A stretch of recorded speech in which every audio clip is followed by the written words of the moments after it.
Raise that up a little bit. Hello. I am actually very, very excited for the next two messages that I deliver.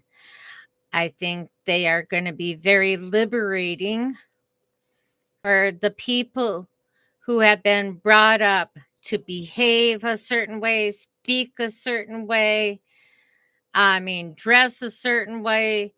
There's just so many different variations of where people growing up are exposed and it's been ingrained into them. And I am, the past few messages have been pretty huge. Well, actually, this whole series, I knew that when I was going to be doing a message regarding communication and the power of death and life is in the tongue.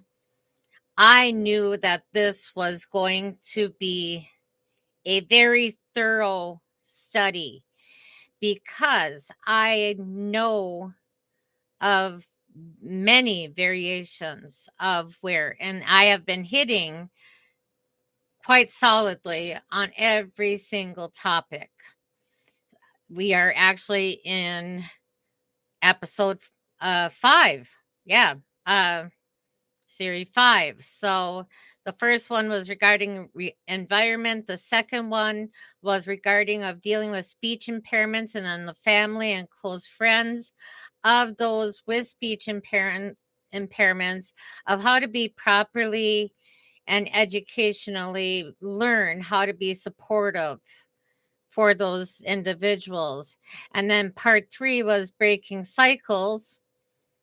And then 4 was filling in those holes. Once you root out those holes that you've exposed and brought to light, you need to fill that up. And I always like to think of the visualization of the living water just washing all that junk and that yuck from the different things of being exposed. And so just washing that out and then replacing it with the peace that passes all understanding, and then unconditional love. You know, there might be many people in the listening audience that doesn't even know about unconditional love, that they feel like they have to work for love, to work for acceptance and all of that. Well, with God's love, you don't have to work for it. It is a gift. It is a gift that is presented to you. And as I have been giving these live messages, I am hoping that it's breaking off different chains, generational curses that have been just clinging to you and weighing you down. And as you break off these different layers, sorry, my hands are flinging all over the place. When you break off the different layers, I'm hoping you're like, ooh, this is feeling good. Oh my goodness. Oh yeah, I can move. Oh, no more weight. How refreshing. I can breathe.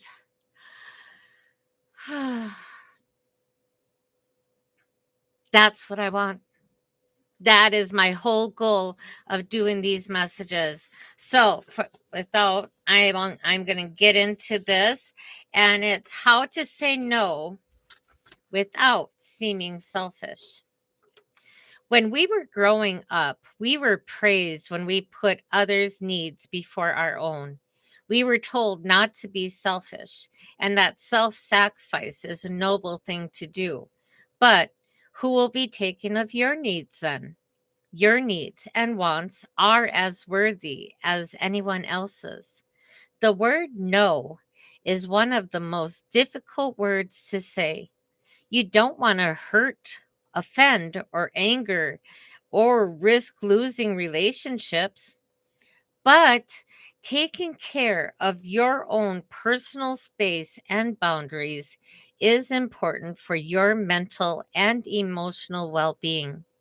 Thus, we need to know when to exercise our right to say no. And if not, we will be sacrificing our own mental and emotional health. If we keep saying yes and doing things we don't want to do, here are 5 proven to work responses to help you refuse requests from people who don't have your best interests at heart.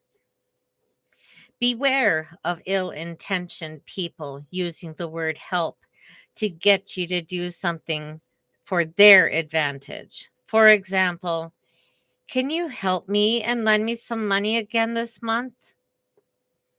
Can you help me write this report just like last week? Some people will continue persuading you to help them because they are used to you saying yes to their requests. If you are uncomfortable saying no directly, here are 5 responses you can use to avoid potential conflict and drama. 1. Let me think about it. Let me check my schedule and get back to you. 2. I can't do that today. Perhaps you can approach so and so to help you with that. 3. Thanks for inviting me, but I have plans already. And here's an example.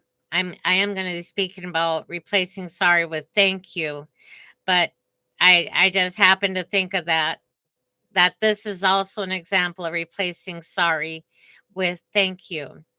Thanks for inviting me, but I have plans already. Number 4, I can't do that right now, but I can show you how you can do it by yourself. And 5, I am extremely busy this week. Can it wait till next week? Saying no for good mental health. Here are some scenarios for you to mentally fill in the blank.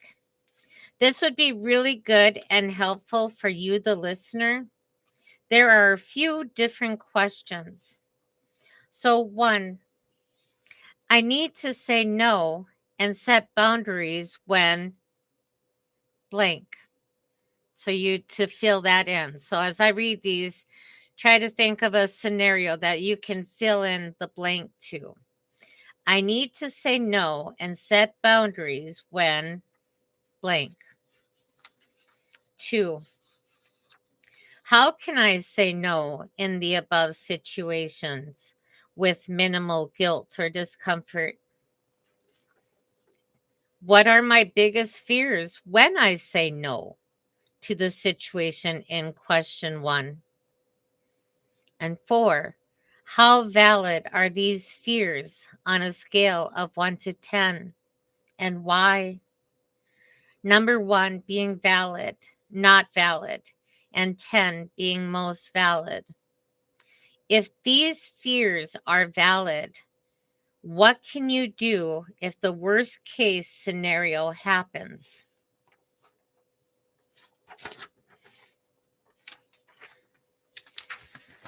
So, next is what if I am getting anxious or worried about something or a potential future outcome? First thing you could do is do a meditation, ground yourself to find your inner peace. Then either self reflect in meditation or journal and answer the following question: what is the worst thing that can happen? This question usually allows us to clear out any negative outcomes, scenarios that our mind likes to run with, and it will allow you to become aware of the internal negative dialogue. Notice your feelings as you are going through the exercise. Become aware that your mind means well. It's trying to protect you. However, most of the time, it holds us back from growing and changing. It fears the unknown and is trying to stop you from trying something new. especially if in the past you have ventured into new paths and it left a bittersweet experience. The trick here is to always focus on the lessons learned from past experiences. Plus, when considering the worst case scenario question, it will allow you to become aware of whatever self limiting beliefs are preventing you from moving forward. In these next three questions, you can use a formula or thought reframing exercise. If you feel overwhelmed, lost, or anxious, ask yourself the three questions that I am going to be sharing. These can answer the reason for those emotions. Then take action where needed. Question 1: how do you feel at the moment? Give 1 to 5 emotions. Really ponder that, how you feel at the moment. 2: what do you need right at the moment? Come up with 1 to 5 things that will make you feel much better. Healthy things. I feel led to say healthy things because somebody might say, oh, I need a drink or I need a hit of weed or do take pills or whatever. No, we're going in healthy. We're trying to go in a healthy direction. So what do you need right at the moment? And number 3, what specific actions can you do to make yourself feel better at that moment? And that is to come up with 1 to 5 actions which help control your emotions, reduce feelings of overwhelmment. Thought reframing. What I'm going to be sharing is intended as a follow-up to the last 3 questions. And it's going to be fill in the blanks. So the first one is going to be about your thought. Can you fill in the blank on your thought? How what's going on in your mind, on in your thoughts regarding what we were just questioning? Is this thought true? And do you have evidence? That's also a fill in the blank. And then on a scale of 1 to 10, how big is this issue for you? This could possibly bring up some delicate feelings. I can tell you right now, when I was going through the preparation for these 2 messages and the next 2 messages on boundaries and assertiveness, it definitely triggered some past there were some challenges. But if you want freedom, you have to address those challenges in a safe environment. And right now, we are safe. I am a safe person sharing this. I have been through multiple things, so I have understanding. And you have God to protect you always. So, from 1 to 10, how big is this issue for you? And then, is there something actionable you can, yes or no? And then, if yes, what will you do? If no, what are ways you can move past the thought? And then we're going to talk about reframing the thought. This is really good. Reframing the thought. Self actualization. We're going to be moving into replacing I'm sorry with thank you. Here are some examples. I'm sorry I'm late. And a positive would be thank you for waiting for me.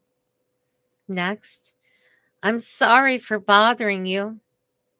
The positive, thank you for your time.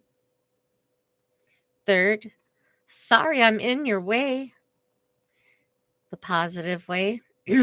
Thank you for not yelling, move, idiot. Uh, then next, I'm sorry your grandma died. Thank you for sharing this with me. Now, that one might be kind of a big one.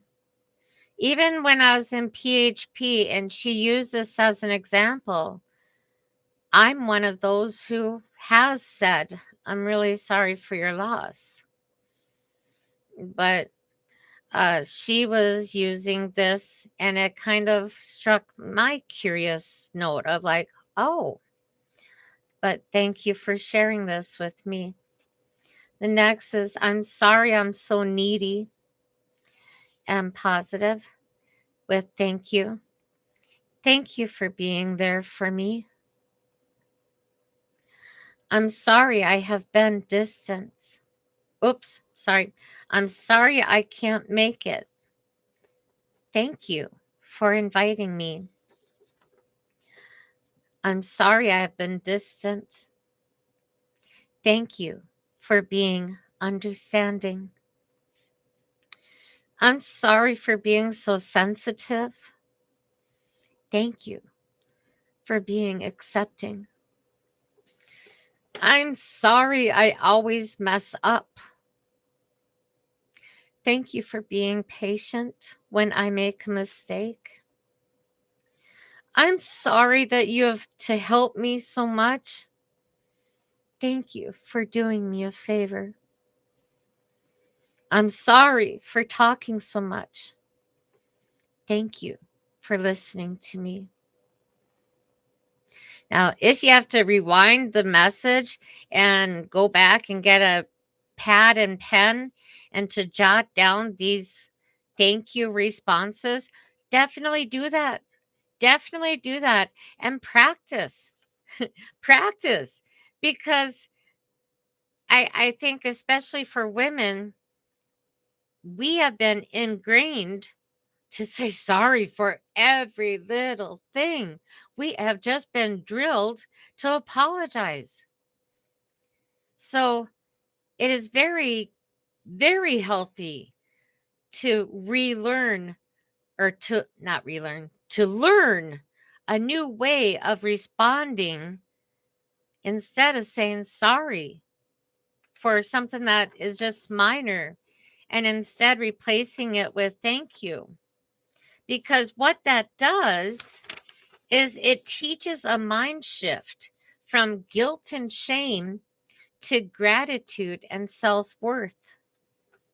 Reframing interactions to be positive and empowering instead of apologizing for minor inconveniences or personal characteristics, you express appreciation. You express that appreciation for the other person's patience, understanding, or presence, which fosters better relationships and self respect. This technique is particularly useful for women, which is what I was just sharing, who are often conditioned to apologize excessively. So, how to teach and practice this mindset? Number one, identify situations where sorry isn't necessary. Look for times when you apologize for simply existing, for being late, or for requesting something, but haven't actually done anything wrong. Two, reframe the thought. Shift your internal monologue from guilt to gratitude. Three, express thanks. When you catch yourself wanting to say sorry, choose to say thank you instead. This acknowledges the other person's contribution to the situation. Four, promote self respect. This practice reduces the habit of shrinking yourself with contrasts. Oops, sorry. Oops, listen to that. I just said sorry. Now I'm going to be catching myself. Thank you for your understanding. Ha! There we go. That's a good example. Okay, let's try this again. This acknowledges the other person's contribution to the situation. And 4, promote self respect. This practice reduces the habit of shrinking yourself with constant apologies, helping you feel more worthy, powerful, and entitled to take up space. 5, improve relationships. Shifting to gratitude can lead to more positive and respectful interactions as you are showing appreciation rather than diminishing your own worth. When to still use sorry. It is important to note that this is not about eliminating sorry entirely. You should still use sorry when you have made a mistake, caused harm, or truly feel remorse. The goal is to reserve apologies for genuine situations of regret and to reframe instances where sorry is used out of habit, self diminishment, or to avoid conflict. Have you ever noticed how you feel when someone apologizes to you for something common, like being late? How would it feel if they thanked you for your patience instead? In our daily interactions. Boy, I hope I'm giving you some really good food for thought. I really do hope you are pondering what I'm saying because I know what I'm sharing is very, very important and very, very applicable to many individuals. Let's explore the power of gratitude over apology and how it can transform our interactions with others. In our daily interactions, we often find ourselves apologizing for various reasons, whether it's for inconveniencing someone, making a mistake, or even expressing sympathy. However, what if we flip the script and replace those apologies with expressions of gratitude?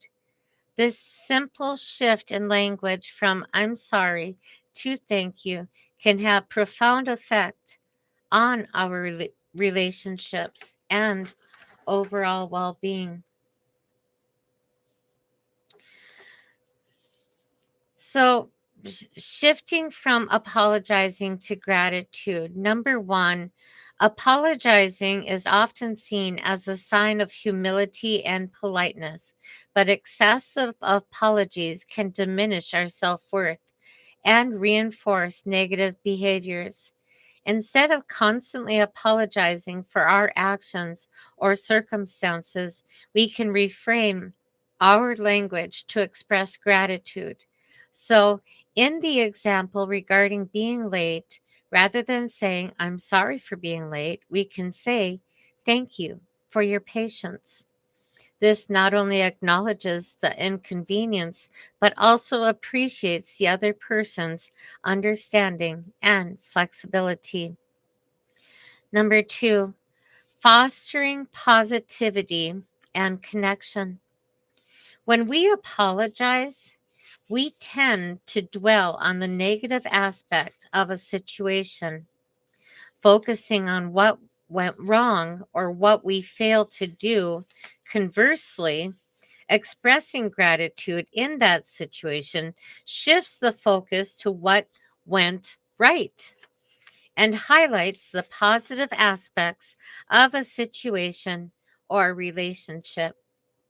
By saying thank you instead of I'm sorry, we create a more positive and uplifting atmosphere, fostering deeper connections with others.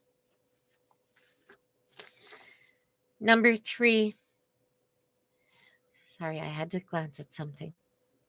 Oh, boy, I said it again. I'm not going to say that though. See, I'm still in progress. And yes, obviously, that the sorry thing, I'm speaking to myself as well. I'm trying. I really am trying to do better. But I'm one of those people who, yes, I'm teaching myself. Number 3, empowering ourselves and others. Apologizing can sometimes feel disempowering as it puts us in a position of weakness or fault. On the other hand, expressing gratitude empowers both parties involved. When we thank someone for their understanding or support, we validate their contribution and acknowledge their role in the interaction. This not only boosts their self esteem, but also strengthens our bond with them. Number 4, cultivating a culture of appreciation. By making gratitude a regular part of our communication, we contribute to a culture of appreciation in our relationships. So we contribute to a culture of appreciation in our relationships and communities. When we consistently express gratitude instead of defaulting to apologies, we create a more positive and supportive environment where people feel valued and respected. This encourages reciprocation as others are more likely to respond with gratitude in return. And 5, enhancing emotional well being. Research has shown that practicing gratitude has numerous benefits for our emotional well being, including increased happiness, reduced stress, and improved relationships. By incorporating gratitude into our daily interactions, we can experience these benefits firsthand. Saying thank you instead of I'm sorry not only improves our relationships with others, but also boosts our own self esteem and overall satisfaction with life. Yay! And that ends it. That ends it. And I thank you for your understanding in those few parts of my stumbling over words. But this is just really, really exciting for me to be sharing this new awareness with you, audience. And I'm really excited because I also have my other message all prepared because I really feel they go hand in hand and they complement each other. Because my next message is going to be on boundaries and then assertiveness. So, yes, we are really going to be breaking down these chains that have just had us in this internal bondage because we don't have the awareness. How can you move beyond if all you have known is this certain behavior, this sort of response, this sort of thinking? Because it's been drilled into your mentality. So I'm thankful. I'm excited. I just feel so, it's just such a good feeling to be sharing this information with you. I'm hoping some women are breaking free and are going to move forward in this new way, and it is healthy. It is so healthy and it is so freeing. I'm so excited and looking forward to it. God bless you. Remember, you are fearfully and wonderfully made, and you are more precious than a priceless rare jewel. I am forever redeemed. Number 4, small letters ever, capital REDEEMED. Forever redeemed is my channel, and this series that I have been doing on the power of death and life is in the tongue. It has been just really wonderful, and I'm really hoping you have been following me from the very beginning. And if not, just go back. It's in its own playlist of The Power of Death and Life is in the Tongue, and then you can watch all. Now I'm up to 5. Yes. Okay, until next time. Till boundaries and assertiveness coming to you